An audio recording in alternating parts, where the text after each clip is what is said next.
రాఖీ పండుగ అని అంటాం.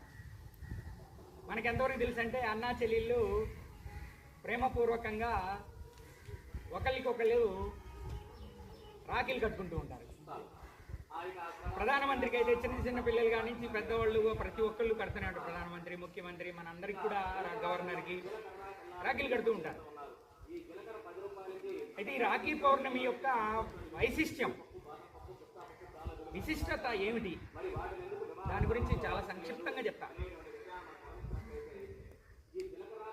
ఈ రాఖీ అనేది ఎప్పటి నుంచి అంటే ఆషాఢ పౌర్ణమి రోజు జరుగుతారు. ఆషాఢ మాసం ఇది. ఆషాఢ మాసం అంటే అత్త కోడలు ఒకే గడప నడవకూడదని అంటారు, కొత్తగా పెళ్ళైన వాళ్ళు మాత్రం.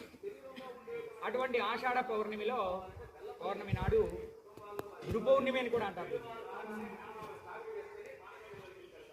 శ్రావణ పౌర్ణమి రోజు ఆషాఢ పౌర్ణమి అని గురు పౌర్ణమి అని అంటాం. ఇది శ్రావణ పౌర్ణమి రోజు మనం రాఖీలు కంటుకుంటూ ఉంటాం. శ్రావణ పౌర్ణమి అదే దీని విశిష్టత ఏంటి, ఇది ఎవరు కట్టుకోవాలి, దీన్ని కట్టుకోవాల్సిన అవసరం ఏంటి మనం ఆలోచిస్తే, సాధారణంగా పురాతన కాలంలో కూడా ఒక సంఘటన చెప్తా.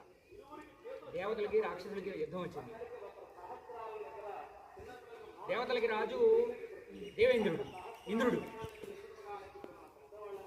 యుద్ధం చేస్తూ ఉంటాడు. చాలా కాలం పాటు యుద్ధం జరుగుతుంది. ఎవరు కూడా అంటే రాక్షసుల్ని జయించడం కష్టమైపోతుంది.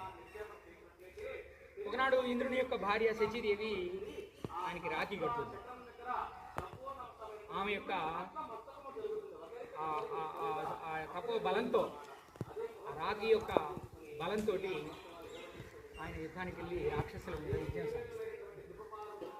అయితే అప్పటిదెప్పుడో కాదు, మాకు ఈ కాలంలో ఏమైనా చరిత్రలో జరిగినటువంటి సంఘటనలు ఏమైనా ఉన్నాయంటే, అలెగ్జాండర్ క్రీస్తు పూర్వం 350 ఆ ప్రాంతంలో అలెగ్జాండర్ మన దేశం మీద దండెత్తాడు. అయితే అలెగ్జాండర్ చాలా పరాక్రమవంతుడు. ప్రపంచం మొత్తాన్ని జయించాలని బయలుదేరాడు. గ్రీక్ రాజు.